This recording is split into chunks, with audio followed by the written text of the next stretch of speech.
So let me start with, let me ask you this. So if I have a normal distribution, somebody tell me, start with a problem that pretty much was on this last test, what these z-scores are for the middle 90%.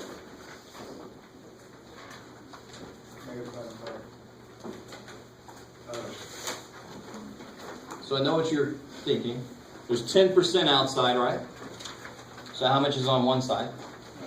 Like 5. So everybody should have your z-score charts back, right? I gave it back to you with your test. Yes. 0? Thank you. I think. What's the matter? What do you mean? Oh, the thing you're asking for the z-score for the area that is. That corresponds to this picture.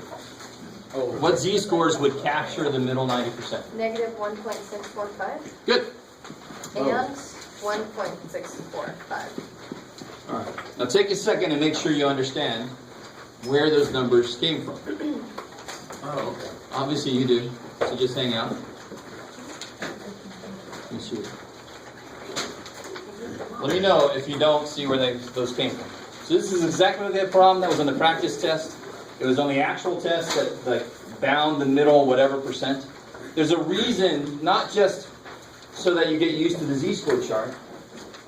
Chapter 8 is the reason I put that kind of problem on there. Because chapter 8 is all about capturing so much of the data, as we'll see. So does everybody agree with that? Okay. Because I never said if it was right or not. It is right. All right. So, how do I do this? I want to show you some examples from one of my favorite websites, and we'll see if there's anything else. And I'll show you something you can do. I'll give you a little insight into how I find some data that I use. I can go to Gallup. Oh, shit. No, I don't want you to Gallup. Please wait. Oh, I can do that.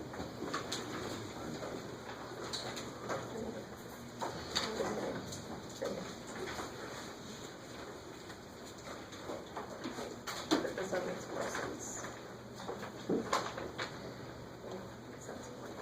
Oh, poor little dude.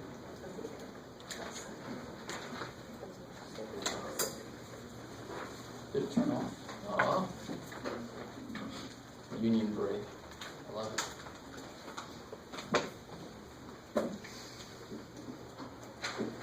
Alright, we'll let him come back to life. Let me give you something to do while I am getting the technology to work for me. If for this normal distribution, if the mean was 58 and the standard deviation was 4.9, can you figure out what each of these would be, what the raw scores would be? Yeah. For those. All right, do it. Take a minute and just do that for me. Just kidding. Make sure you let me know how much you enjoy doing this.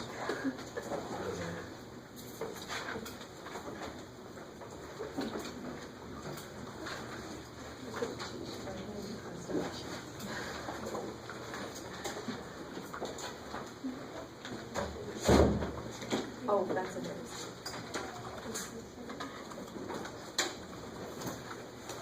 Well, that's different.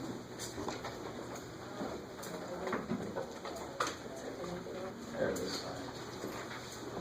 So how do I do that? How do I get the raw scores from this? What formula are you guys using? Beautiful. You're not using this thing. Hopefully you could, but it's the same formula as this, just a better form. I'm going to use that formula, right? So for this one, it would be the raw score is going to be the mean. And you want to go down this many steps. So I love the fact that that's the English equivalent of what a z-score means. It's crazy. So what do you guys get when you do all that? Like 50? 49.999. 49.94? 9. Something? And then for this guy, same thing, it would be a plus, right? Because you want to go up this many of these.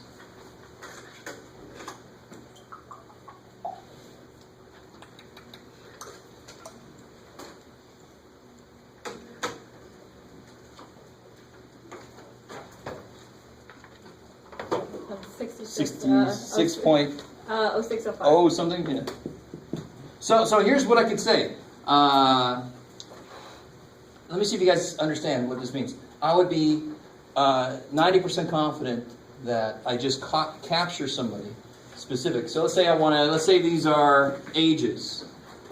And if I go from 49.94 to 66.1, I've captured 90% of the people in my sample, right? Or in my population, whatever this is. You with me? So I would be 90% confident that I captured a specific person.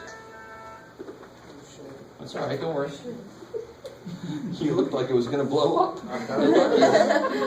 It's a phone, right? Yeah. Right. It's not like a clock or something that might blow up. Because my phone vibrates at the same time. Don't worry, man. It's all right. Surprise the shit out of me. Don't freak out. My bad. It's good to have musical intermissions in math class. So don't worry. So here's something I do. Real quick. Do those words make sense?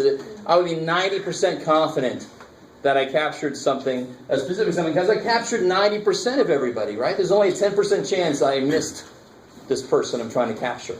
All right. How we doing? So what would change if I said, so this was what for one person. What would change if I said, now find 90% bounds for a sample mean for a sample size 32. All right, that took a long time for me just to say what would change then. You would have to change the standard deviation to The standard deviation size would change, right? I like it. Kick ass. How would it change? Well, we'd have to use a formula to calculate how it would change. But what's the formula? Mu over N. Standard deviation. Square root of n. I like it. Cool. I like it. What does that say? No. Sample mean. Oh yeah. So find the 90% bounds for a sample mean for a sample size 32. All right. So this would be if I want to find the 90% bounds for an individual person, because I used the standard deviation that was good for individuals. What if I said I want to know the 90% bounds for a sample size 32? I would do all the same work, except right here, I wouldn't use 4.9. I would use 4.9 divided by the square root of 32. I like it. And it would mean the same thing, except now I'd say I'm 90% certain that I captured a certain sample of 32. Okay, maybe. So let me show you this way, and then we'll get the formula a little more formal. So what I like to do very often is I'll just search for the word study, but I'll change the time frame to like the past week. And what you end up getting is recent studies that have been done by who knows what. I didn't have time to do this morning, so I have no idea what I'm going to find. Outpatient medical care prices are rising. Well, that's true. I know that. Excessive alcohol use continues to be a drain on the American economy. Should we sleep like the paleos? Holy shit! All right. So we had the caveman diet, and now we're going to have the paleo sleep patterns. What is that? Yeah, what is that? Let's find out.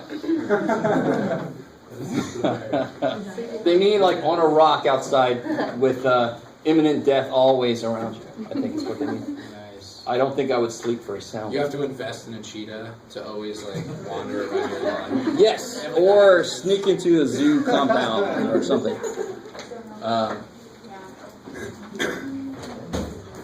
Maybe the stress level just makes you lose weight or something. I don't know. Well, I don't know if it's going to tell us. It looks like everybody wants to know what that is. So when you say sample size of an amount, that means a chunk, like each dot, like how you say, is a chunk. When you Is say a group of sample size. 32. But Every it's- dot would be a group of 32. Okay, but if it's not, and it's just every dot is just one. It's just an individual person or a thing. How would you word that though? And the thing is just a sample, not a sample size. No, it's just a person. It's just a thing. I would be 90% sure that I captured a certain person, whereas here I would say I would be 90% certain that I captured a certain group of people. Okay, so when we know to use that formula, we're looking for the word sample size. Yes. Okay. Let me see. All right. So if you have an episode of schizophrenia, there's a new way to treat you. What I'm looking for, and very often what I'll have to do if you wanted to try something like this, you want to find out where the actual study is located, so you can get the specifics. It doesn't look like this really has a link to it. Let me go to somewhere I know is going to have something for me real quick. So I think I showed you this before. Gallup is a really good place just to go for quick data. Concealed weapons make U.S. safer. Oh, okay. That sounds fantastic. Let's see. So if you look at the very bottom, so you get all this stuff about the results of the sample. At the very bottom, look what they say. Let's see. There we go. So I think I showed you this before, just talking about that reputable websites or reputable journals or articles that are done well in newspapers that still exist, in magazines. They will tell you how they picked the sample, the size of the sample, but look, they go further. Now this is interesting. The margin of sampling error is plus or minus 4 percentage points at the 95% confidence level. So after today, we'll completely understand what that sentence means. Right? So it's they're 95% sure that the results are off by at most 4%. So in statistics, you really can never be 100% certain about anything, which is why people write it off. And I'm like, that's the most honest math that exists. It's like, hey, life is shit like that. Stats is like, well, let's use math to talk about real life, which means we are never going to be 100% sure about anything, which is what real life is. So we're actually going to be calculating our own confidence level somehow, whatever that means. So anybody paying attention to the presidential debates and stuff? You guys know this happening? If you're not shaking your head, and if you're avoiding it, I almost can't blame you. I understand, but if you ever see, in fact, let me see. I have the worst luck here recently with finding what I want on the internet really quickly. But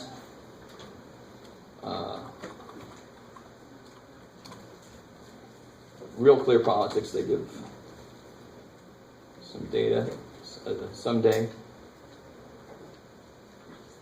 Yeah, the spread, that's sort of what I want, but So here's their predicted percentages. Let me see if they give me anything more specific if I click on it. And they give you all the different polls, but they don't tell me what I want them to tell me. It's too bad for me. Very often what you'll see at the bottom, if you pay attention, especially on the news, they'll say, look this way. They'll say candidate A, we'll just be very vague, so I'm not stepping on anybody's toes. Candidate A has 42% saying they'll vote for them, and candidate B has 45% voting for them. But at the bottom of the screen, you'll always see plus or minus 3 or 4 percentage points. And I don't know if you ever thought about why that's there. If you ever did, you're like, well, they should put that to cover their ass. Oh, probably wrong. Just put plus or minus. But this comes from the formula. We're actually going to calculate how off we think we are. And it's going to depend on how confident we want to be in what we're saying. All right. So that's the idea. That's an example in the real world of, well, this is not a great example, but the Gallup poll was an example of this confidence level being used in real life. All right. I tell you, it's entertaining in some ways until you remember, oh yeah, this is about leading the U.S. Oh shit, maybe this is not so entertaining. All right. So let's get more specific here. So let's start with this. And I want to talk about what we're actually talking about. So we're going to work our way towards percentages, but we haven't worked with percentages. Believe it or not, we haven't worked with them a lot. We've worked with percentages as answers to questions. The probabilities are in percentages, right? But we haven't worked with percentages like we work with means. We've done a lot of stuff with means. And we can talk about, so we're going to start with means, and we're going to work our way towards percentages. So what do I mean by that? What's kind of wrong with this? If I take a sample, what is it that I don't know? If I go out, there's something that I don't know anything about the population, so I'll go take a sample. What can I calculate from the sample? What two things do we normally immediately calculate? The mean, right? So I take a sample, and I get the mean, and I get standard deviation, right? So normally we know those, we don't know these, right? So we're going to start with, just to kind of get into this a little bit, we're going to assume that we actually know this. Because if we don't know this, things get a little bit weird. So we're going to hold off on that until we kind of get the idea of these things down a bit. All right? So stay with me, stay with me. There's nothing much concrete has happened yet. And you're like, that should make you feel better. What the hell's going on? We haven't done any formulas yet. So what I'm going to do is I'm going to say, we actually know this. But what do I not know then? I don't know the mean. I want to get, so what I want to do, and what these plus or minus 4 percentage points or whatever, what they try to do is they say, I take a sample mean, and if I go up and down so much, like if I go up and down enough to capture 90% of the data, I would be 90% sure that this interval catches that. So let me say it again. What do we always try to do in statistics? We try to take a sample so that we say something about the whole population. But what am I almost guaranteed about a sample mean? It'll most likely be close to this, but it will almost never be exactly this, right? So what this tries to do is it says, all right, go take your sample, get a sample mean, that's awesome, do it. Now go up and down enough to capture so much data so you'll be that confident that that interval actually does contain the real mean. So then I can say stuff like the real mean height is I'm 90% sure that the real mean height is between 60 and 70 inches. That's mu. Yeah, that would be an interval for mu. So I built it around my x bar. I just went up and down so much, so I captured 90% of the data. So that means I'm 90% sure that that interval captures the real mean. So here's how this works. How we doing? No? I just don't get it because if you have the sample mean, what's the difference between the sample mean and then just the mean? Because to find the mean, you have to take a sample anyways, right? No. Okay, be careful. So if I have a population, what exists about the population? Let's say here's the population. There is a mu, right? If I take a sample, I can only get x bar. Got it. Okay. They're not completely different. But that is an approximation for that. The more random your sample is, the better you feel for how well this approximates that, right? So now we're going to pretty much assume that our samples that we pick are picked well. They're not bad, so they're not convenient samples or something. You with me? We want to say that they're picked well. Then that should be close to this, but that is not guaranteed to be equal to that.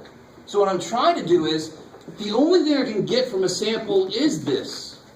And very often the population is so damn big, I can't get this. I can't get it. So the best I can do is say, well, I know it's got to be close to this, so it's going to, I think the mu is somewhere in between this and this. I think that with so much confidence. And if I want to be more confident, I would just go further out. Does that make sense? If I wanted to be more confident, I would just make my confidence interval bigger. If I want to be less confident, I'd just make it smaller. Yes, ma'am? You're not talking about the other data points that are in that, you're talking about the actual... The actual mean, because that's all I care about. I want to know the real mean of the population, but if we take a sample, we can never know the real mean of the population. The best we could do is say it's somewhere between this and this. And even then we'd say there's a 5% chance I'm wrong. And why is that? And sometimes people just turn right off right there, and that's, to me, it's just silly. You're never certain about anything in life, so that's why I love stats. Stats is so honest. It says, oh, there's a 5% chance I'm wrong, dude. And we're like, I understand. For me, that's pretty good for me. Yes. All right. 5% chance I'm wrong, you can live with that. I still haven't done anything concrete. Okay, let me get there. Let me get there. And then we'll come back and talk more about this stuff. All right. So let me bring back this formula because this is important. So we have this idea of how to start from the middle and go out.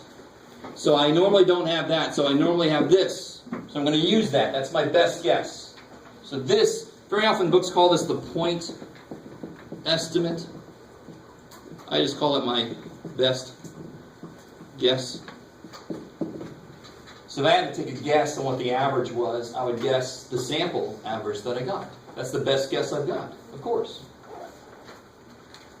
All right. And the idea now is I don't just want to go in one direction. I want to go up and down. So I'm going to build that idea into the formula that we're going to use. So I don't just want to go one direction. I want to go both directions, of course, right? Does that make sense? I want my X bar in the middle. I want to go up and down so much. So have you ever gone to a fair and they have somebody that guesses your weight? Have you ever done that? Or guesses your age? Don't they always have a margin of error? Yeah. Within 2 years or something for your age? So what's that mean? If they guess 30, they really think you're between 28 and 32. I want both directions. Right? So this idea of plus or minus is the error, how far off we think we are. So I don't have the mu, so I use X bar. I use the next best thing. And I go up and down. Now what has to happen here? Because where did X bar come from?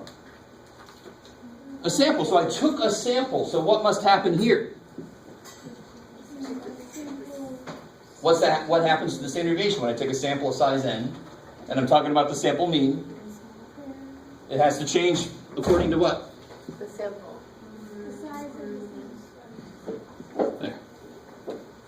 I'm going to let you absorb that. I really want you to notice how these equations are almost the same thing. I can build this one from this. I don't know the population mean. So what's the next best thing? Sample mean. Right? Now I want to go up and down from there.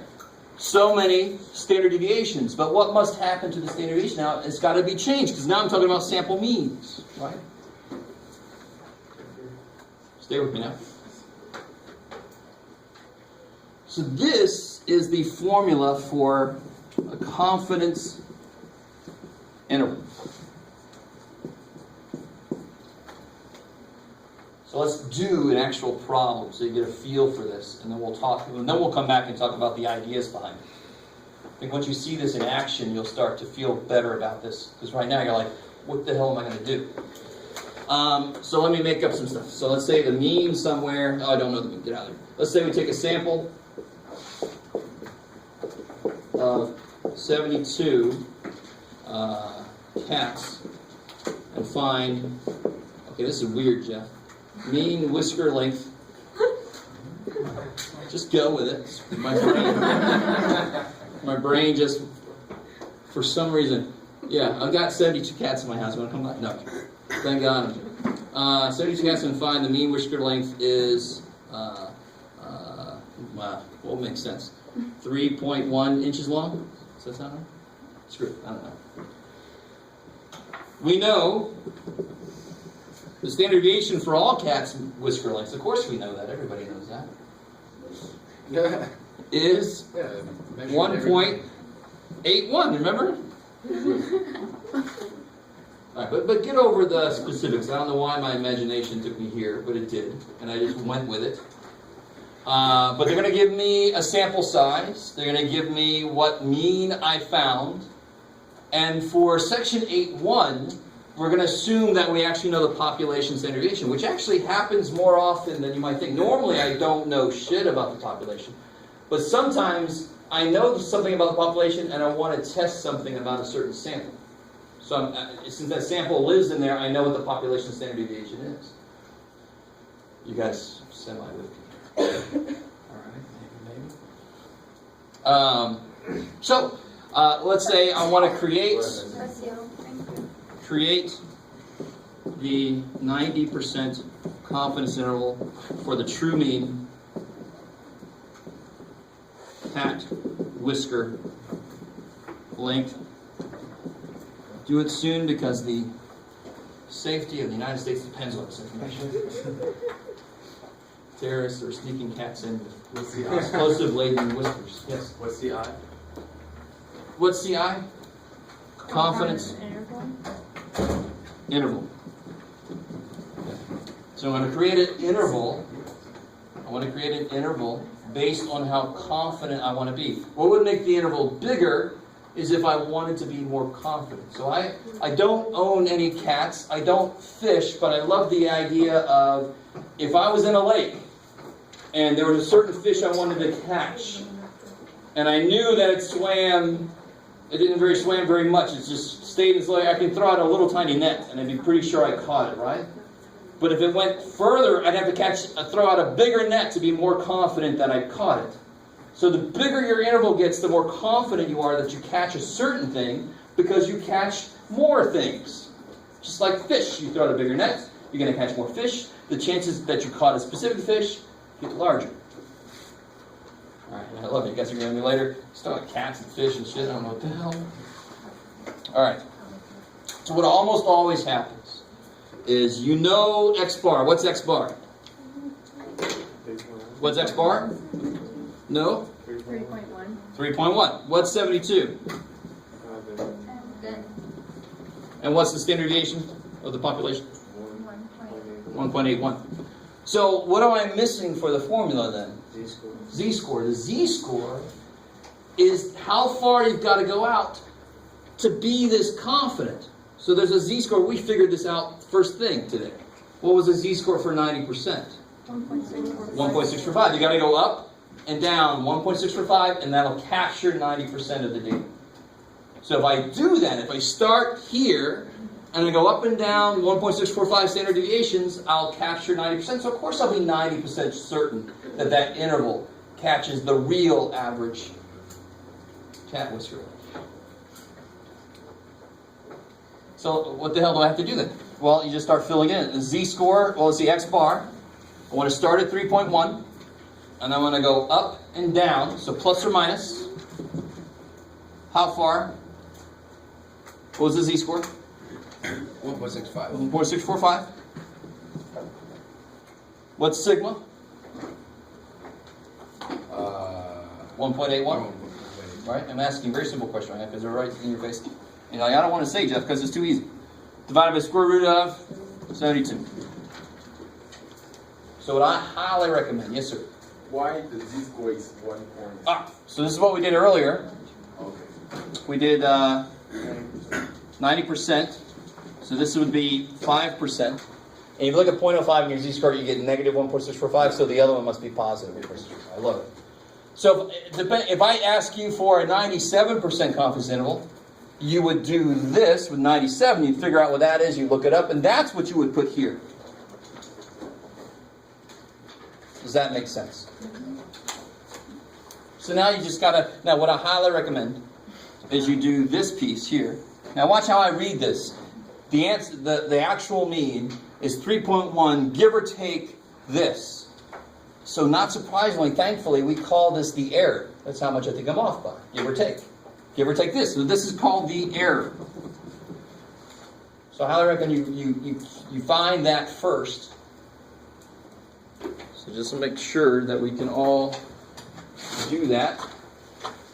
Oh, by the way, if you want to borrow a calculator, we're going to be doing some more calculations.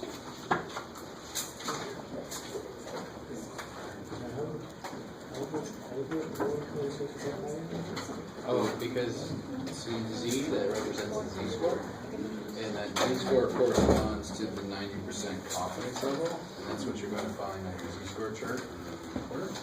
See confidence level 90.9 or 0.9 or 90%, and then that's our critical value. Over here. And that's what we're going to plug in for. If we did a 95%, we do the 1.96 or 99, and then we do that. Good. I like it. Yeah, I'm going to point that out. A little baby chart. Little baby chart. Little baby chart. Yeah. Of course, I'll not be so nice because, like I just said, I could say 97%. That thing's not worth I know anything. there's a formula to be able to find it. Are you going to show us? Formula for the. Well, like how to find it. I believe with the normal distribution. Or what that No, there isn't. The chart is the only thing we have. The formula would involve the calculus of integrating the mean, so that's not something we can do in this class. Yeah. Sure. Ask them if they know anything about the Gaussian distribution. Which is what we use. Yeah. All right, guys. So I got this. You guys get the same thing? Sure. So that's the error. That's how much I think I'm off by. So 0.35, roughly. So then to get the interval, you just do what this says. And I love it when I have students come up and say, where's that button? There's no plus minus button. You just subtract it and add it, right? So when you subtract 0.35 through 3.1, what do you get? 2.7. 2.75, yeah. And of course you get? All right, so here. So let's interpret what this means. What I'm about to do is something you must do for every one of these problems. And you're going to so love this. Yes. All right? This is just one more dimension of something to love about being in Waller's class. And I'm not the only one that does this, by the way. You must write me a statement explaining what the hell this means. Oh. So here's how it's worded. You ready? We are 90% confident. What if you said sure? No. We are 90% confident. I said sure, what the hell? But confident, why do I want to use that? Because the name of the damn thing is confident. We are 90% confident that the interval, I'll be very specific in terms of physical reality, the interval 2.75 inches to 3.45 inches contains the true mean cat whisker become an H length. I'm going to absorb that for a second.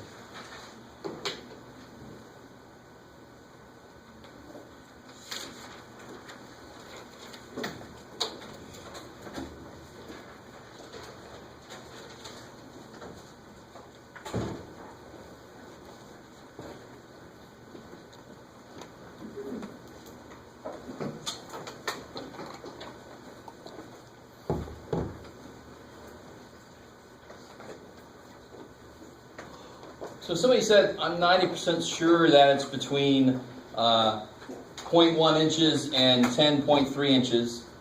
That's not worth much. More than likely, they didn't take a very large sample. That's why they're so uncertain. That uncertainty is built in. The larger the sample you take, what's going to happen to your error? If you make n big, this is going to become small. Doesn't that make sense from day one? What was the best thing to do? Take a bigger sample. The bigger sample you take, the less uncertain you should be. Holy shit, there it is in an equation saying exactly that. Yes? For the influence, is the sample R always going to be over 30, or does that not matter for this one? Looking at that? They have to either tell me that it's normally distributed, or it's got to be greater than 30 so I know I can use the central limit theorem. If they don't do either of those things, then technically I can't use this formula. And why? Because where do I get this from? The chart, and I can only use a chart if it's normal. So it's got to be normal somehow. Either got to tell me, or the sample size has got to be big enough for all the samples to be normally distributed. Or else I can just say, nope, next, or whatever you want to write. I would be very careful. I say, I don't think I can do this because I don't think it does this, but I'm going to do it anyway, just to cover your ass in case you miss something, right? Especially on a test. I would never do that to you so that if somebody just happened to notice, you could save like 15 minutes. That would be so evil. Yeah, it was so long. No, that one you didn't have to do. Ha ha. And then you're allowed to punch me. So, I had a question. Okay, so looking at the formula, that weird R, I forgot what that was called. The Sigma. sigma. Little pregnant little R. sigma, Yeah. sigma over the root n. That is saying that's a sample. So that's going to be like the one thing on the dot. There's going to be Yeah, like so that that's when I calculation go is gonna be from, that's when I go from explaining this clearly. to this, right? So this had a big standard deviation. This is going to have a much smaller standard deviation. So that's That's for individuals, but I'm talking about groups now. Okay, yeah, so this thing you're talking about, each dot is however much then, you know? So this is more related to I know it's just a sample rather than. if I had, in fact, very often what I do is I'll have you guys, I'll give you a population of like 180 things, and I'll ask you to pick 30 of them so that I know that it's guaranteed to be normal enough. And then you each will pick your own sample. This is in our future, actually. And the funny thing is, when you make confidence intervals, and this is a beautiful thing to do, and it's in our future still, if I make you make a 90% confidence interval, about 10% of you won't catch the real mean. So I'll know the real mean, because I'm the one that made the 180 numbers, right? So I'll know the real mean. You guys will pick 30 data points, make a confidence interval based on your mean you get, and 10% of you, if I said make a 90% confidence interval, 10% of you will not get the interval to capture the real mean. Do you see how that's really the right way to interpret what this means? 90% of the time, when I make an interval, I will catch the real mean. That's why I can sort of say I'm 90% confident that the interval I made catches the real mean. So 10% of the time, if I make intervals like this a lot, 10% of them won't actually capture the real mean. Does that make a little more sense with what that 90% really means? Yeah. Thinking back, I'm not even sure it's related to what you brought up, but still, it was important to say. Is that, again, we just got into this, so give yourself time to let it sink in. And this isn't too far away from what we've already done. We've already done stuff. We did the max and min usual. So that's sort of like capturing the middle 95% of individuals is going up and down by 2 standard deviations, right? So now we're being more specific, and we're being more real. I normally don't know mu, so I have to take a sample. Therefore, the standard deviation will change. But essentially, it's still, if I put a 2 there, it's very much like finding the min and max. The usual, they go up and down 2. So why is it going to be different now? Because it's based on how confident I want to be. So I told you ahead of time, that 2 is not going to stay at 2. It's going to change. And now is where we start to see that changing a little bit, depending on how confident I need to be. So why would I change this? Well, in the real world, if being wrong meant that something was going to blow up, I would probably go ahead and say, let's be more confident. Let's make a larger interval. You guys understand? So that's why you want to have some degree of flexibility here. You don't always have to be 99.99% confident, but sometimes you sort of do. So why would you want to do 90%? Why would you want to do the smaller one? Maybe you said it, I'm sorry. Why would you... So for the cat whisker length, why would we use 90% and not 99%? Or, 99%. Why wouldn't we Because use 90%? because we can live with being a 10% possibility of being wrong. For some reason in this problem, we can live with that. Because, now think about it, take it to the extreme. To be 100% confident, theoretically, can anybody figure out how far I'd have to go out to be 100% confident? Everything. Like 0 and infinity, right? Between negative infinity and infinity. Right. So there's that compromise. And why would it have to be 99%? Because we already gave up on 100%, because that would mean, well, I'm 100% confident that it's actually between negative infinity and infinity. It's like, thank you, Johnson. I'm so glad we hired you. Right? So we bring it down, and then it's totally up to you in this situation. Does 99%, do we really need to be that confident, or can we live at 90? And most confidence, and what did Gallup use? What did Gallup use? Gallup always uses the same thing. 95. 95. Oh, dang it. Oh, screw it. You guys remember, it said 95% confident. With 95% confidence, we're off by plus or minus 4 percentage points, right? 95 is the standard go-to compromise between being really confident and having humongous intervals everywhere, or being less confident and a little more precise intervals. So that's like that joke, like when Farnsworth says like between 1 and like a billion. Yes. It's like between 1 and a billion. Yes, exactly. Of course, I always love the one from Dumb and Dumber, where he says, 1 chance in a million, and he says, so you're saying I got a chance. Right? I always love that. So that sigma, though, does that have to be given then? Because, Yes. Okay. So, the formula, something will have to change if I don't know sigma, if I only know S. And they have to tell me sigma because there's no way for me to calculate it normally, or else they have to just give me the whole population, in which case this doesn't make any sense. If I have the whole population, I don't need confidence intervals. Yeah. I know what the hell's going on. If I don't have the population, this must be given to me. So in real life situation, in that thing where he did 95%, he had to know. Did he? No. So here's the thing. This is still not the whole. I just needed to step into this a little bit. Because now if I put an S here, if I didn't know the real standard deviation, that means that there's something in there that I'm even more uncertain about. What would I have to do to cover my ass for that? I'd have to take any confidence interval I make and make it a little bit bigger. So just because you asked, I hope not everybody just gets up and leaves, but this is not that hard to use. This is actually an easier chart to use. We're not going to use a z-score. We're going to use something called a t-score. So if the z-score would be 1.6 for 5, the corresponding t-score might be 1.8. You see how it makes it bigger? And why does it make it bigger? So it covers your ass for not knowing the real standard deviation, right? I'm so glad I had to demonstrate covering your ass. But does that... we're not quite there yet. Let's do some more just with this, and then I got a little handout for us to work on. Oh, good. I got plenty of time. Let me see how far I want to get. Okay. So let's try one more just using this formula.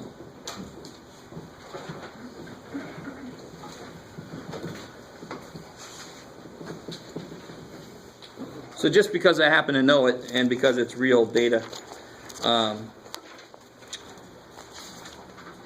here we go.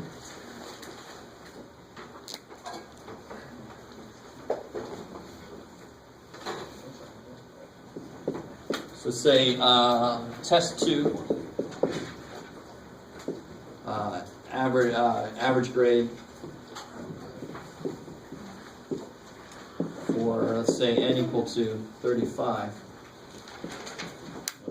So if I take 35 of you guys, let me say the average was, let's say it's a 78.1.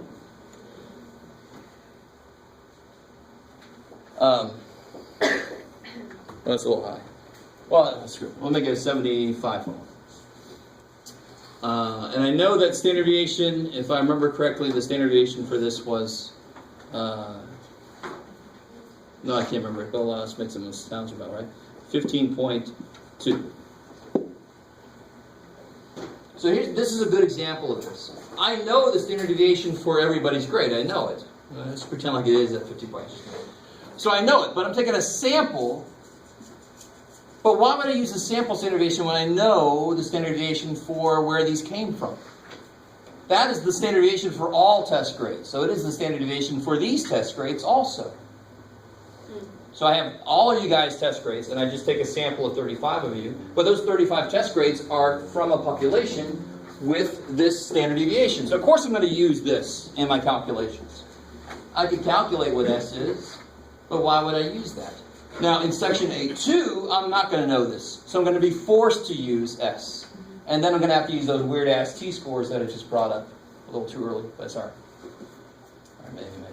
So I want to know, from this given situation, find the, let me make it more interesting, 94% confidence interval for the true mean. Become a word. There it is. Great. It almost became a word. What does C stand for? Confidence interval. Confidence. Or crocodile intestines. That's right. That's right. Those are the only two things.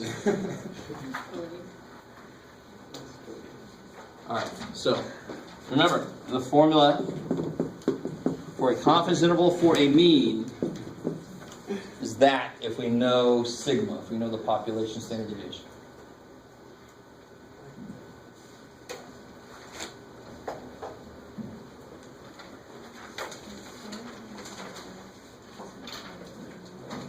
Yeah, so to get a z-score,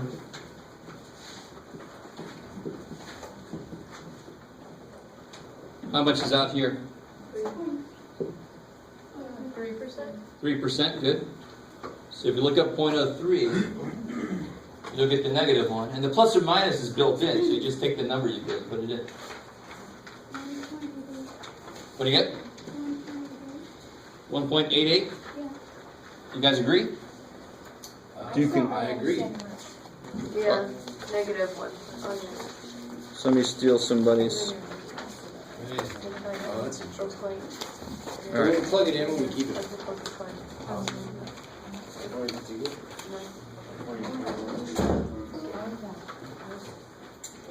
this one? If you look 0.03, you're gonna go to negative. There we go, guys. If you're not sure how to use this, 0.03 is an area. So the mistake a lot of people made was they looked at 0.03, but it's not a z-score. Z-scores are outside. It's an area. So I got to look here, in here for the area, 0.03. The closest I can get to 0.03 looks to be there. That's the closest I can get to 0.03. Do you guys concur? It says negative 1.88. And the other one would be positive 1.88. So all I care about when I look it up is what's the number. It's 1.88. So my z-score that I'm going to use is 1.88. Does everybody see how to get that? That's how you do the problem on the test. That was P14. You look up 0.14 in there to find it. That's how you do the problem. It said bounding the middle 62% or whatever yours said. You do pretty much what we just did. Get the area down here and then look it up in the area to look out to see what the z-score is that goes with that. Do you guys understand? Let me know if you don't. I mean, this is the time to let me know right now while I'm here with you. It's a really good time to let me know. Yes? Okay, for the z-score over there it says 1.88, but over there it says -1. Oh yeah, because it's negative 1.88, 1.88, plus or minus, but see how the plus or minus is built in. So don't put a negative in the z and get all freaked out. The plus and minus is already built in. All you care about is what the actual number is, 1.88. That's the number of standard deviations you want to go away. Plus or minus is built in. Yes, ma'am. So when we get the answer and, for the plus or minus, how many decimal points out do you go? Normally I go one more than the mean. Okay. Does that make sense? So here the mean was 75.1, give or take 1.88. Why am I going up and down 1.88? Because then I'll catch 94% of the data, so of course I'll be 94% sure that I captured the actual mean. Because I got 94% of the stuff. Let that part make sense. Alright? And then I just fill in what I know here. The standard deviation was given to me to be 15.2 divided by the square root of 35. So I do this piece first, a really good idea.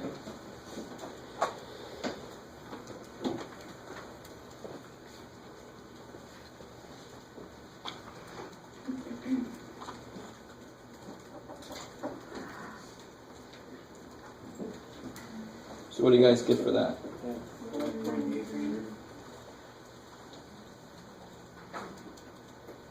Good, 4.83, I like it. So 75.1, give or take, 4.83.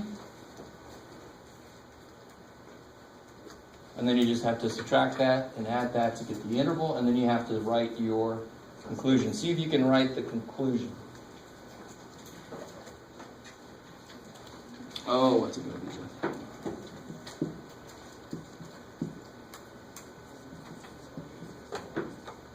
I think that's right.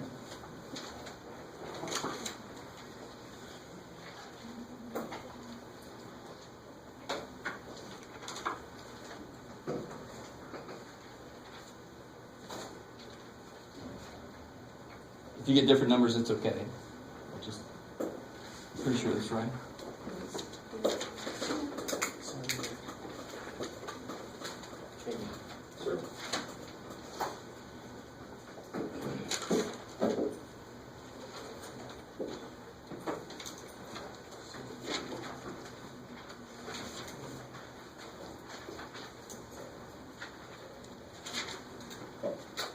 So how would the conclusion go?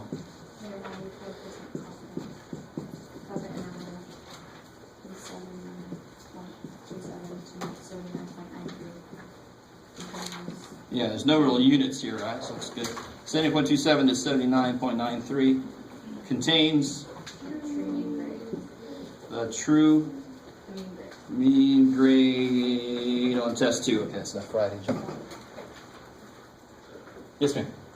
Does it have to sound like exactly like that, or like if you have the same idea, like say I put like we are 94% confident that between the intervals 70.27 and 79.93 lies the true mean test average range? Is that Semantics actually matter a little bit because the mean can't move. Mu is set.